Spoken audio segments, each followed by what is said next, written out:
શ્રી સૌરાષ્ટ્ર પટેલ સેવા સમાજ સુરતમાં આજે મંચસ્થ ઉપસ્થિત માનનીય શ્રી કાનજીભાઈ, અમારા બાપુજી એવા અરવિંદભાઈ અને અગ્રણીઓ, તમામ અગ્રણીઓ અને મારી સામે બિરાજમાન દરેક વડીલો, માતાઓ અને બહેનોના ચરણોમાં મારા પ્રણામ. ગુડ મોર્નિંગ, જય સ્વામિનારાયણ અને જય શ્રી કૃષ્ણ. મને આજે અહીંયા ઉપસ્થિત થવાનો મોકો મળ્યો છે એ બદલ હું તમારા દરેક વ્યક્તિની ખૂબ જ આભારી છું. આજે મને વાત અમારે ને કાનજીભાઈને ઘણી બધી ચર્ચાઓ થઈ કે આપણે કયા ટોપિક પર વાત કરવાની છે એમ. તો હાર્દિકભાઈને મેં કીધું કે મને તો એવું કંઈ જ નથી, તમને જે લાગે, આપણે તો શું છે કે જીવનની યાત્રા બોલવાની છે, તો જે સારું લાગે એ આપવાનું છે. સૌપ્રથમ મારી જર્નીની વાત કરું તો મારા ખેડૂત પરિવારમાં મારા માતા પિતાના ત્યાં જન્મ થયો મારો. મારા માતા પિતાએ મને જીવનમાં એક જ વસ્તુ શીખવી છે, એ છે સત્ય. મારા માતા હંમેશા સ્પષ્ટ વક્તા રહ્યા છે અને મારા પિતાએ પ્રામાણિકતા ક્યારેય છોડી નથી. ત્યાર પછી 1.5 વર્ષની કદાચ હું હોઈશ, મારા મામા મામી અહીંયા ઉપસ્થિત છે, જેણે મારું પાલન પોષણ કર્યું છે. 1.5 વર્ષથી 4 વર્ષ સુધી એમણે મને સાચવી છે. એ પછી કાકા કાકી સાથે હું સુરતમાં મારું ભણતર થયું. એક જ સ્કૂલમાં, અર્ચના સ્કૂલમાં અમે ભણ્યા. અને આજે મજાની વસ્તુ મને એ ગમે છે કે મારી સ્કૂલના ટ્રસ્ટી અને હું બંને એક સાથે એક પ્રોગ્રામમાં ટ્રેનિંગ લઈ રહ્યા છીએ. 12 ધોરણ પછી SPKM કોલેજથી મારું કોમ્પ્યુટર એન્જિનિયરિંગ કમ્પ્લીટ થયું. ત્યાર પછી મને બાલાજી વેફર્સ પ્રાઇવેટ લિમિટેડમાં ચંદુભાઈ સાથે કામ કરવાનો મોકો મળ્યો. 5-7 વર્ષ ભગવાનની કૃપાથી એની સાથે મેં ઘણું બધું કામ કર્યું. એ પછી મારા ભાઈઓને, મારા બાપુજીના દીકરાઓને અને મારા મામાના દીકરાઓને બાલાજી વેફર્સનો ડીલરશીપ અપાવી, એમને પણ કામે લગાડ્યા. ત્યાર પછી ચિરાગભાઈ જેવા, પરમેશ્વર જેવા પતિ મળ્યા અને મારા માતાને પણ ભૂલાવી દઈને એવા મારા સાસુ સસરા છે. એમનું ઋણ હું મારા જીવનમાં ક્યારેય ન ભૂલી શકું. આજે લોકો એમ કહે છે કે વહુને એક દીકરી માનવી જોઈએ અને દીકરીએ સાસુ સસરાને માતા પિતા માનવા જોઈએ. એનું હયાત જો કોઈ જીવંત હોય તો અમે લોકો એક ઘરમાં જીવીએ છીએ. મને એક વર્ષ સુધી ક્યારેય એવું ન થાય કે મારે મારા પરિવારમાં આંટો મારવા જવો છે. કારણ કે મારા સાસુ સસરા અને મારા ગયડા સાસુ, મારા બા અહીંયા ઉપસ્થિત છે, સમજુબા, જેમનો ઉપકાર હું કદાચ આ જીવનમાં તો નહીં જ ચૂકવી શકું. એટલું બધું ઋણ એણે મારા માથા પર મૂક્યું છે. આજે હું જે કંઈ પણ છું એ આટલા લોકોના લીધેથી છું. કારણ કે એ લોકોએ મારા જીવનમાં ખૂબ જ મોટો ફાળો ભજવ્યો છે. હું નાની હતી ત્યારે મારા મામા મામીએ ખૂબ જ સાચવી છે. મારા માતા પિતાએ ખૂબ જ સંસ્કારોનું સિંચન કર્યું છે. મારા પિતા સત્સંગી હતા એટલે હંમેશા એણે મને એવું કીધું છે કે બેટા, પ્રામાણિકતા જીવનમાં ક્યારેય નહીં છોડવાની. મેં હંમેશા એમની પાસેથી એ વસ્તુ શીખી છે કે જીવનમાં પ્રામાણિકતા નહીં છોડવાની. મારી માતા પાસેથી મેં હંમેશા એવું જોયું છે કે સગા વાલા કોઈ પણનું કામ હોય, કાળી રાત્રે પણ કાંતાબેન તૈયાર હોય કામ કરવા માટે. એટલે નાનપણથી આ મૂલ્યો અમે જોયા. બીજું સૌથી મજાની વસ્તુ મને મારા માતા પિતાની ગમી છે ને, તો હું એક ભાઈ અને એક બેન છીએ. એમણે ક્યારેય છે ને ભાઈ બહેનનો ભેદ નથી રાખ્યો કે આ દીકરી છે અને આ દીકરો છે. અમારા બંનેના સારા સંસ્કાર માટે એણે જે કરવું પડે એ બંને માટે કર્યું છે. તો આજે મને આ મંચ ઉપરથી હું તમારા દરેક વ્યક્તિની ખૂબ ખૂબ આભારી છું. ભણતરની સાથે સાથે મને એક વખત મોકો મળ્યો હતો the Lalit international Mumbai airport પર કિરણ બેદી સાથે ઇન્ટરવ્યૂ કરવાનો. એ સમયે મને પૂછવામાં આવ્યું કે તમારા જીવનનું લક્ષ્ય શું છે? અને મેં અનાયાસે એમ કહી દીધું કે મારે એક મોટી બિઝનેસ વુમેન બનવું છે. ત્યારે મને બિઝનેસની બહુ ખાસ ખબર ન પડતી, પરંતુ મારા પિતા જોડે હું 3જા ધોરણમાં હતી ત્યારથી એમને દુકાન હતી ઇમિટેશનની, એટલે હું એમની જોડે જતી અડધો દિવસ. તો ત્યાં હું જોતી કે બિઝનેસ કેવી રીતે થાય છે. પછી અડધો દિવસ ભણવાનું કામ કરું, કાકા કાકીને સપોર્ટ કરું, જોડે ઘરે અમે પછી સાડીઓનું કામ લાવતા એ પણ કરતી, બાળકોને ભણાવવાનું કામ કરતી. અને એમ કરતા કરતા જર્ની આગળ વધી અને પછી જોબ કરી. જોબમાં પણ હું એવી રીતે જોબ કરું કે ઓવર ટાઈમ પણ ભરું, કારણ કે મારો ભાઈ એન્જિનિયરિંગ કરતો હતો. કોઈ આર્થિક પરિસ્થિતિ એવી નહોતી કે ચલો 5 લાખ રૂપિયા એજ્યુકેશન માટે સાઈડમાં પડેલા છે તો આપણે ઇઝીલી ખાઈ પી લેશું, એવું કંઈ જ નહોતું. રોજનું કરીને રોજનું ખાવાનું, પણ જિંદગી બહુ સારી હતી અને સુખની હતી. તો મેં એમ જોયું, મારા પપ્પાને મેં એમ વાત કરી કે ભાઈ ભણે એ બહુ જરૂરી છે એમ. તો ભાઈને એકને ભણાવવા માટે હું, મારા મમ્મી અને મારા પપ્પા, અમે 3 વ્યક્તિ મહેનત કરીએ. અને બાલાજીમાં હું એવી રીતે કામ કરતી કે હું એક જ ટાઈમ જમું. હોસ્ટેલમાં રહેવાનું હોય એટલે સાંજે ઓવરટાઈમ કરું અને સવારની જતી રહું અને સાંજે લેટ આવું, ત્યાં હોસ્ટેલમાં જમવાનું પતી ગયું હોય, બપોરે કંપનીમાં જમી લો. ધીમે ધીમે ચંદુભાઈ સાથે મારી વાતચીત કરતા કરતા એમને સમજણ પડી કે ભાઈ વ્યક્તિ ખરેખર પરિવારને સમર્પિત થઈને કામ કરે છે. પછી એમણે મને મેનેજમેન્ટ ડિપાર્ટમેન્ટમાં લીધી. ત્યાર પછી હું બાલાજીમાં 750 ડીલરને મેનેજ કરતી થઈ અને બિઝનેસને કયા લેવલે કરવો જોઈએ એ ચંદુભાઈ પાસેથી મને ખૂબ જ સારા લેવલે શીખવા મળ્યું. જ્યારે બાલાજી વેફર્સમાંથી મારી ફેરવેલ થઈ ત્યારે એમણે મારા પિતાશ્રીને મારા મેરેજ રૂપે 6 તોલા સોનું અને 1 લાખ રૂપિયા રોકડ રકમ આપી અને સાથે સાથે મારા 3 ભાઈઓને બાલાજી વેફર્સની ડિસ્ટ્રીબ્યુટરશીપ આપી, જે આજે 3 મળી અને વર્ષે 50 કરોડનું ટર્નઓવર કરે છે. સાસરે આવ્યા પછી દેખાયું કે ભાઈ અહીંયા પણ જરૂર છે કામ કરવાની. મારા પિતા મને હંમેશા એમ કે પોતાનું કરે એ માણસ નથી, એ તો પશુ પક્ષીઓ છે કે જે પોતાનું કરી લે. માણસ છે ને એ હંમેશા દરેકનું વિચારતો હોય. તો સાસરે આવીને એક દિવસ પ્રસ્તાવ મૂક્યો. મારા પતિ છે એ દિલ્હી જતા, તો ત્યાં એમણે યલો ડાયમંડ્સ વેફર્સની ચિપ્સ ને એવું ખાધેલું હતું. તો એમણે મને એમ કીધું કે તમે બાલાજી વેફર્સમાં કામ કરતા, તો આપણે અહીંયા નાનકડા લેવલથી શરૂઆત કરીએ. મારો દીકરો ત્યારે ખાલી 5 મહિનાનો હતો જ્યારે અમે એ બિઝનેસની શરૂઆત કરી હતી. હું દુકાને ઓર્ડર લેવા જાઉં, બપોર પછી મારા સસરા અને મારા હસબન્ડને બધા ફ્રી થાય એટલે અમે ટેમ્પો લઈને ડિલિવરી કરીએ. 200 રૂપિયાના કાઉન્ટરથી જર્નીની શરૂઆત કરી. એ પછી મારી દીકરીનો જન્મ થયો. મારા ઘરે મારા વડીલોએ મારા બાળકોને ખૂબ સાચવ્યા છે, ખૂબ. એમાં હું 1% પણ એમ ન કહી શકું કે મારા બાળકોને મોટા કરવામાં કંઈ પણ કચાશ રાખી નથી.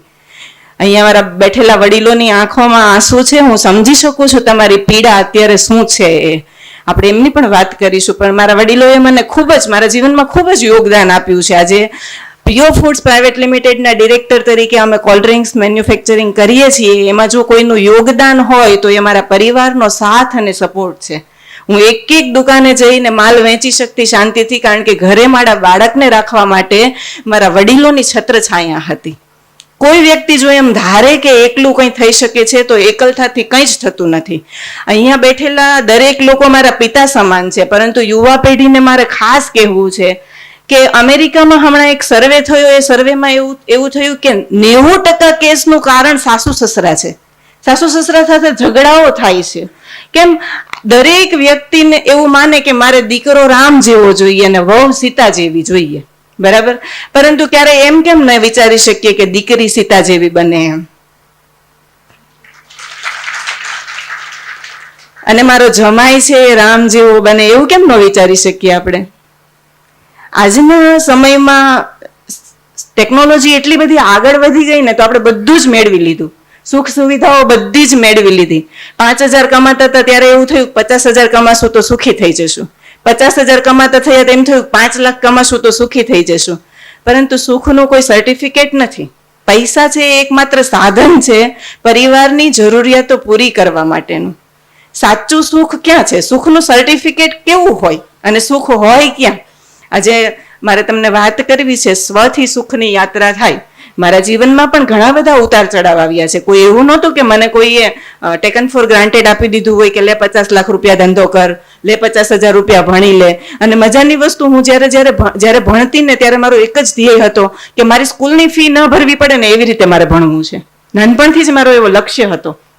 જ્યારે હું કોલેજમાં BCA કરવા આવી અને કિરણ બેદીના ઇન્ટરવ્યુમાં જ્યારે મારું સિલેક્શન થયું અને મારી BCAની ફીસ મળી મને, ત્યારે મને એમ થઈ ગયું કે મારું જીવન ધન્ય છે, કારણ કે હું મારા મા બાપને સારું આપી શકું ને એવું મારે જીવવું છે. મારા પિતાએ મને એમ કીધું હતું કે મારી આબરૂ વધારો નહીં બેટા. અમને બંને બેનભાઈને બેસાડીને કીધું હતું મારી આબરૂ તમે વધારો નહીં તો કંઈ નહીં, પણ ઘટાડતા તો નહીં જ. એ એક લાઈન મને મગજમાં આજે પણ સેટ છે.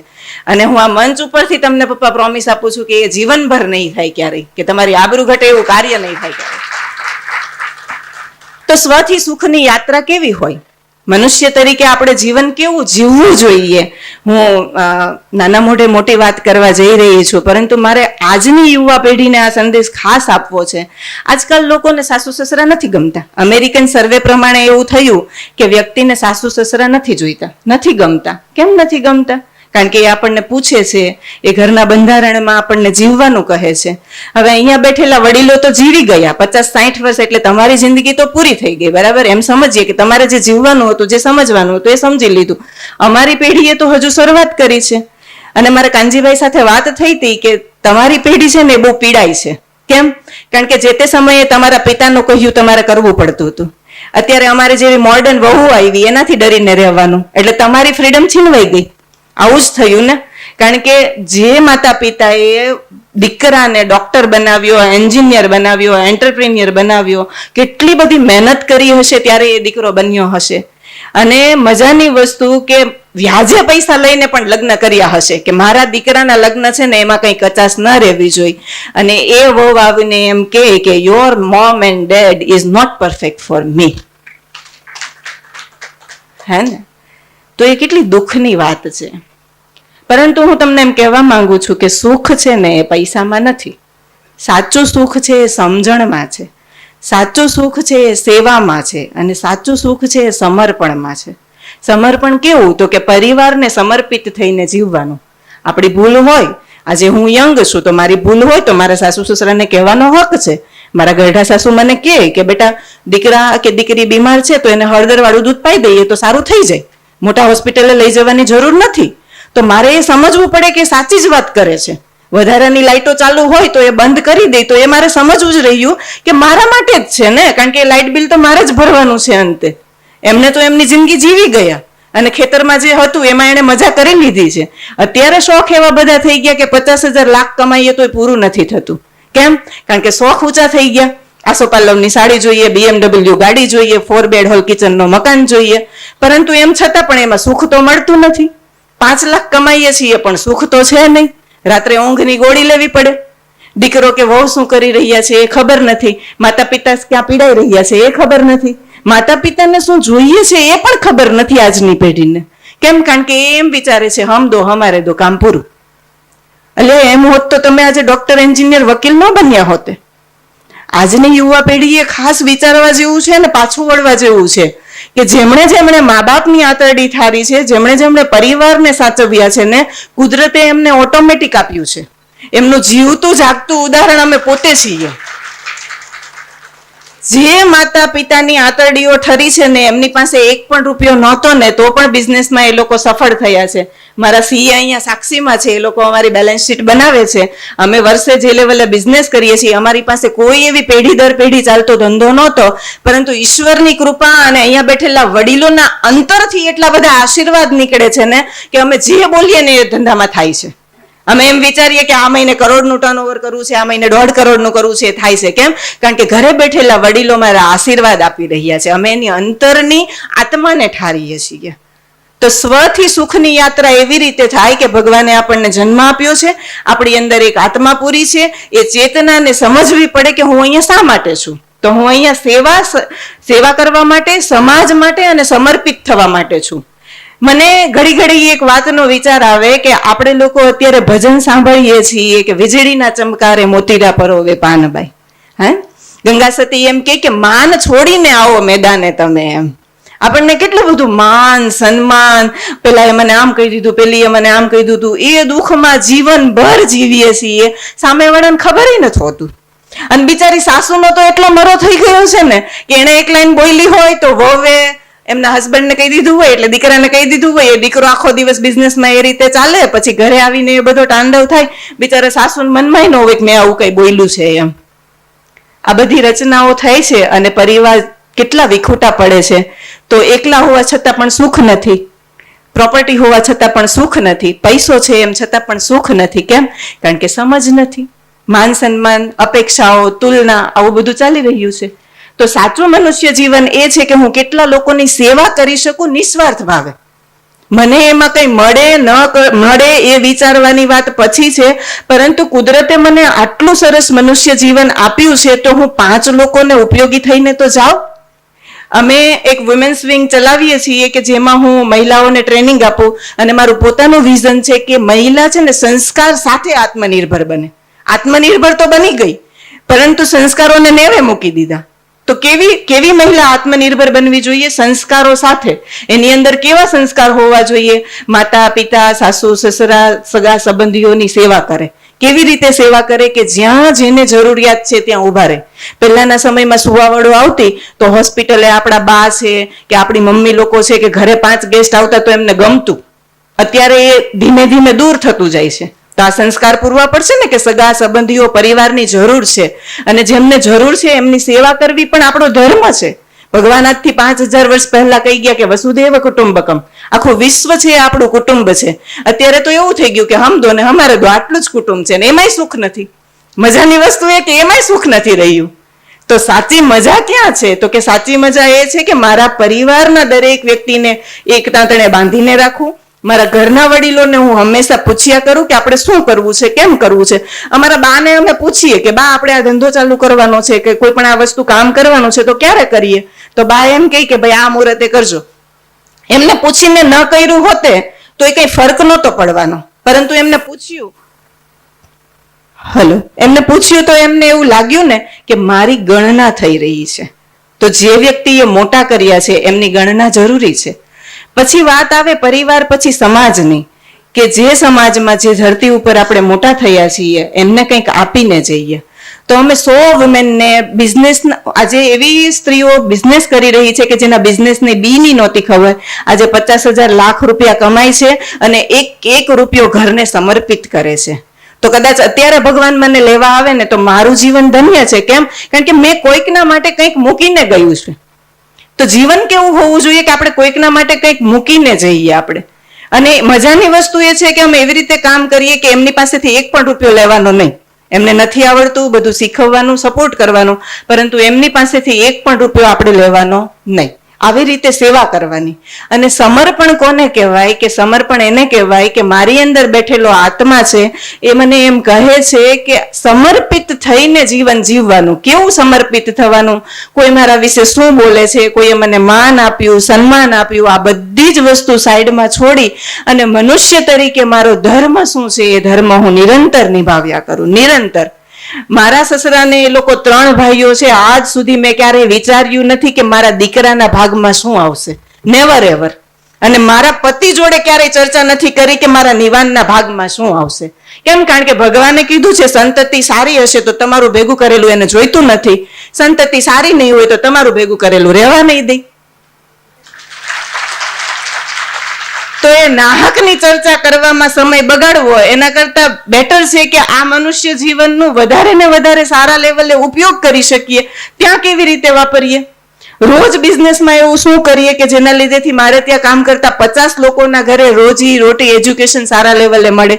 અમારે ત્યાં 5,000 નું કામ કરતો વ્યક્તિ આજે 50,000 રૂપિયા કમાય છે મહિને. જે એક સમયે એમ વિચારી પણ ન શકે કે હું 20,000 પણ કમાઈ શકીશ. એમને હું પ્રોત્સાહન આપું કે ભાઈ તું કમા, તને 20,000 તો મળશે જ. જો 20,000 થી ઉપર રહે ને તો તારા 20,000 થી ઓછા રહેશે તો હું તમને આપીશ. એમ કરતા આજે 50,000 પહોંચાડ્યા. એમના ઘરે ભાડાની આવક થઈ, એવા 3 માળના મકાન બનાવ્યા. અને મજાની વસ્તુ મને ત્યારે સુખ થાય કે એ લોકો ભક્તિમાં પણ એટલા રસમય થાય છે. તો જીવન તો એવું હોવું જોઈએ કે સાંજે સૂઈએ ને ત્યારે આજે આપણી આત્માને પૂછીએ કે આજે એવું કયું સારું કામ કર્યું કે જેનાથી લોકોના મોઢા પર ચહેરામાં ખુશી આવી.